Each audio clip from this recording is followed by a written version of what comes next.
আল্লাহর নবী সাল্লাল্লাহু আলাইহি ওয়াসাল্লামের, বা আমার কাছে দেন, সমস্যা নেই। আচ্ছা, এটা প্রশ্ন করছে, এটার সাথে আগে উত্তর দিই, তারপরে আলোচনা আগাবো। জুলুস করলে অসুবিধা কি? কোরআনে তো নিষেধ নাই।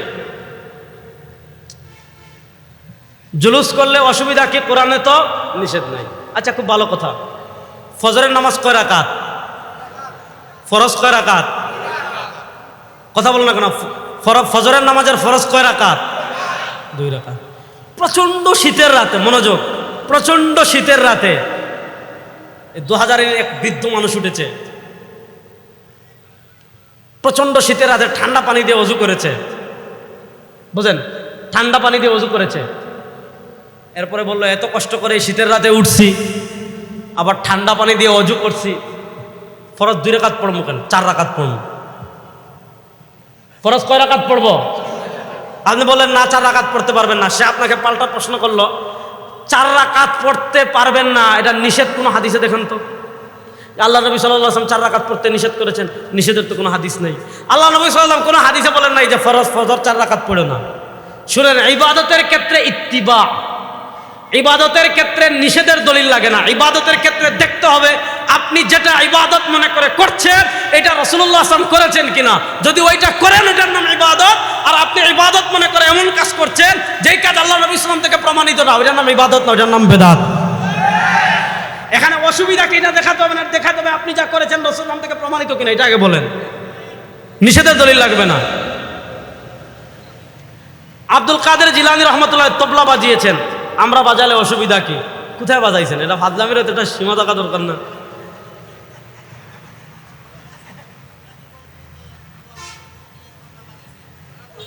বাহ, শুনেন, আচ্ছা আমি ধরে নিলাম, বসেন বসেন, আব্দুল কাদের জিলানী রাহিমাহুল্লাহ একজন আল্লাহর ওলি, উনি জীবনে কোনো হারাম কাজ করবেন না। আর ধরে নিলাম অমুক বুজুর্গ করেছেন। আরে ভাই, একদিকে আল্লাহ নবী সাল্লাল্লাহু আলাইহি ওয়াসাল্লামের হাদিস, আরেকদিকে বুজুর্গের আমল। আপনি রাসূলুল্লাহ সাল্লাল্লাহু আলাইহি ওয়াসাল্লাম নিষেধ করেছেন, সেখানে কোন বুজুর্গ কি করেছেন সেটা আমাদের দেখার দরকার আছে। আর আব্দুল কাদের জিলানী রাহিমাহুল্লাহর জীবনী সিয়ারুল আলামিন নুবালাতে পড়েন। আব্দুল কাদের জিলানী রাহিমাহুল্লাহর জীবনী কত কিতাবে আসছে, কোথায় পাইছেন যে উনি গান বাজনা করছেন? এইটা আরো কত ধরনের, কত বুজুর্গের নামে কত কিছু আমাদের দেশে লেখা হয়, এগুলো তো আমি সব পড়ছি। আপনাদের চট্টগ্রামের লোক আছে, বই লিখছে, গান বাজনা হালাল, এটার পক্ষে বই আছে। তো এটাতে কি কি দলিল আনছে, এগুলা শুনলে আপনার হাসতে হাসতে মারা যাবেন। ঢাকার এক ভণ্ড আছে, ভণ্ড বাউল, সে বলছে রেজাউল করিম আবরারকে 1 কোটি টাকার চ্যালেঞ্জ। কিসের চ্যালেঞ্জ? যে রেজাউল করিম আবরার কোরআন থেকে দেখাবে আল গিনা হারামুন, গান বাজনা হারাম, কোরআন থেকে দেখাবে। আচ্ছা ভাই, হালাল হারাম খালি কোরআন দিয়ে প্রমাণিত হয়? প্রশ্নটা বুঝেন, কোরআন এবং হাদিস দিয়ে হালাল হারাম প্রমাণিত হয় কি হয় না? সুতরাং এগুলা যারা বলে, এগুলা হুদাই, এগুলা খপ্পরে পড়বেন না ভাই। যাক, আপনার প্রশ্নের উত্তর পাইছেন তো? যাক, আপনার সাহস কম না, আপনার ওয়াজের মাঝেই প্রশ্ন করে ফেলছেন। যাক, তাহলে আমি যে কথাটা বলছিলাম, আমি ওয়াজের আবার মূল কথায় আসে, মনোযোগ। আল্লাহ নবী সাল্লাল্লাহু আলাইহি ওয়াসাল্লামকে ভালোবাসা আমাদের ঈমান। বলেন, আল্লাহ নবী সাল্লাল্লাহু আলাইহি ওয়াসাল্লামকে ভালোবাসা আমাদের, ছাত্র ভাইরা জুড়ে বলেন, আল্লাহ নবী সাল্লাল্লাহু আলাইহি ওয়াসাল্লামকে ভালোবাসা আমাদের। আওয়াজ পিছন থেকে পাচ্ছি না। আল্লাহ নবী সাল্লাল্লাহু আলাইহি ওয়াসাল্লামকে ভালোবাসা আমাদের। এবার আল্লাহ নবী সাল্লাল্লাহু আলাইহি ওয়াসাল্লামকে ভালোবাসবো কিভাবে? তার আনুগত্যের মাধ্যমে। তার আনুগত্য করব কিভাবে? তিনি যা বলেছেন তা করতে, তিনি যা করতে নিষেধ করেছেন তা থেকে বাঁচতে। তিনি নিষেধ করেছেন কি? 2টা নিষেধ বলেছি। নিষেধ নম্বর 1, কবরকে উৎসবের জায়গা বানায়ও না। নিষেধ নম্বর 2, নিজেদের পক্ষ থেকে কোনো দিনকে ঈদ বানায়ও না।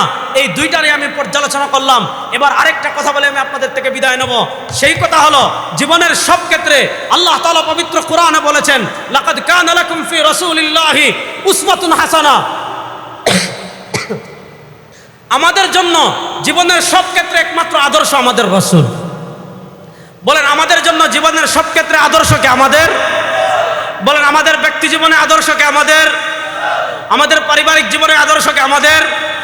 আমাদের রাজনৈতিক জীবনে আদর্শ কে? আমাদের। এই শতাব্দী শুনেন মুসলমান, স্পষ্ট ভাষায় বলি, এই শতাব্দী আমাদের বিজয়ের শতাব্দী ইনশাআল্লাহ। ইনশাআল্লাহ বলেন, এই শতাব্দীতে পৃথিবীর প্রান্তে প্রান্তে ইসলামের বিজয় হবে ইনশাআল্লাহ। এই শতাব্দীতে আফগানিস্তানে কালেমার পতাকা বিজয় হয়েছে, এই শতাব্দীতে সিরিয়া বিজয় হয়েছে, এই শতাব্দীতে আফ্রিকা বিজয় হবে, এই শতাব্দীতে ইয়ামানে বিজয় হবে, এই শতাব্দীতে জাজিরাতুল আরবে বিজয় হবে, এই শতাব্দীতে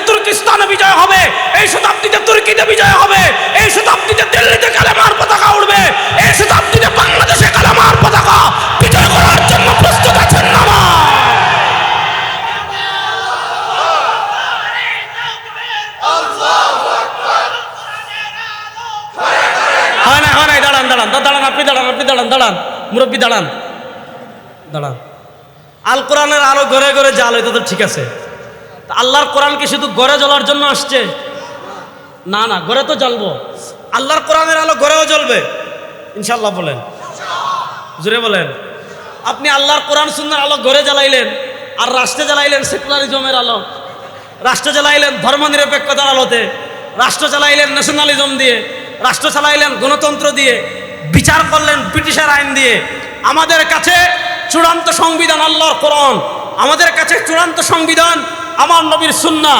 আল্লাহর কোরআন এবং নবীর সুন্নাহ দিয়ে ঘর চলবে, সমাজ চলবে, ব্যবসা চলবে, রাষ্ট্র চলবে, সংসদ চলবে, বিচার চলবে, অর্থনীতি চলবে, সংবিধানও চলবে।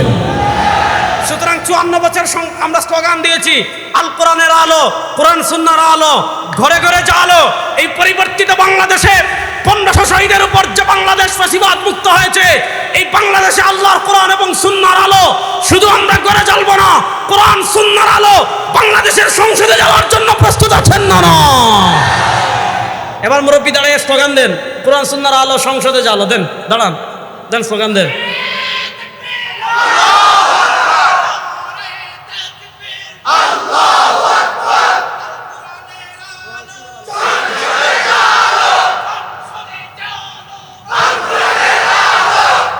এখনো পুরা জোয়ান, দেখতেছেন আমার থেকে হিট বেশি। আল্লাহ নেক হায়াত দান করো।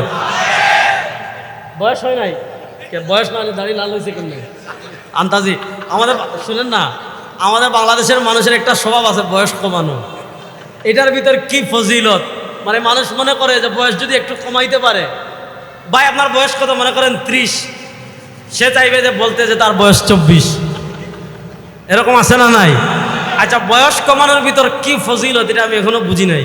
দেখবেন অনেক মানুষ এমন আছে যে একদম চুল দাড়ি সাদা হয়ে গেছে, বৃদ্ধ হয়ে গেছে, এরপরে সব বৃদ্ধ এটা প্রকাশ করতে চায় না, চুলে কলফ লাগায়, দাড়িতে কলফ লাগায়, এমনভাবে ক্লিন শেপ যে মনে হয় সে জোয়ান।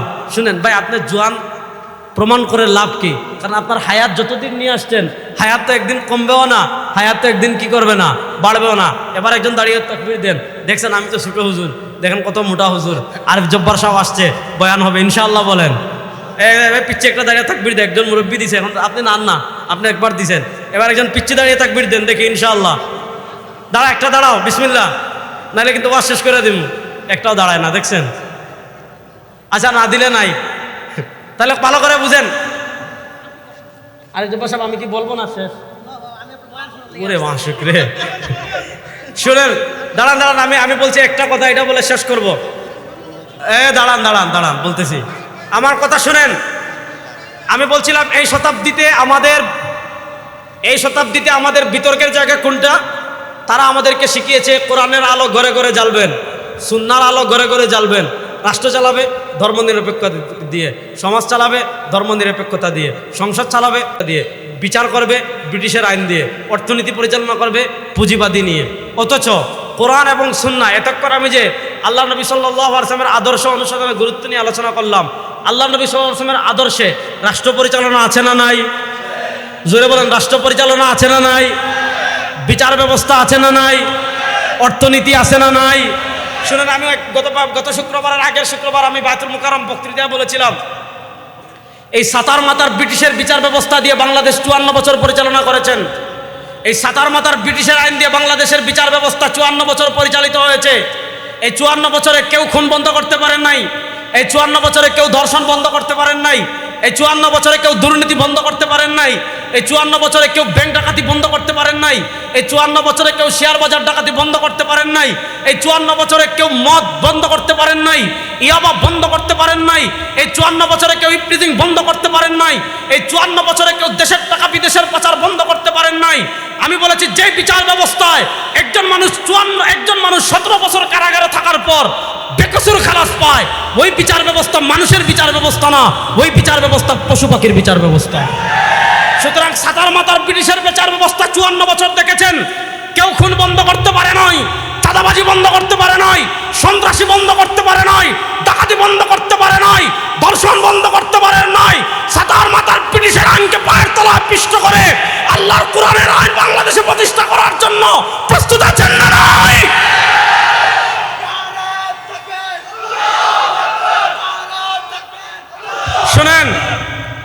আপনারা বলতেন হুজুর আগে আপনারা এখন, এটা বলতো না বাংলাদেশের মানুষ, যে হুজুর আপনারা কার সাথে যাবো, আপনারাই তো অনেক দল। আগে বাংলাদেশের মানুষ বলতো যে হুজুরদের ব্যাংরে এক পাল্লায় তোলা যায়, কিন্তু মাগার হুজুরদেরকে এক পাল্লায় তোলা যাবে না।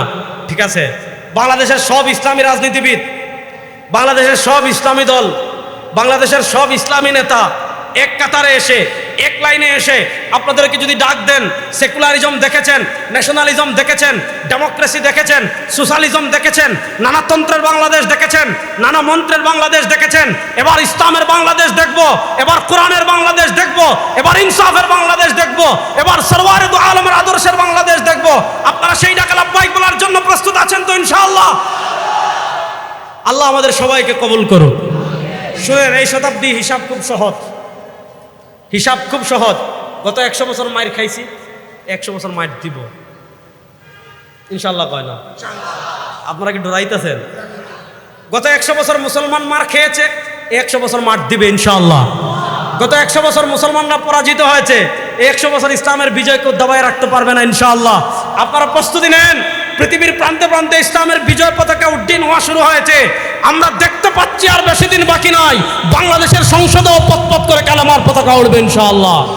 সুতরাং ইসলামকে সংসদে প্রতিষ্ঠা করার জন্য, রাষ্ট্রীয়ভাবে ইসলামকে বিজয় করার জন্য চট্টলার বীর মুসলমান প্রস্তুত আছেন তো ইনশাআল্লাহ?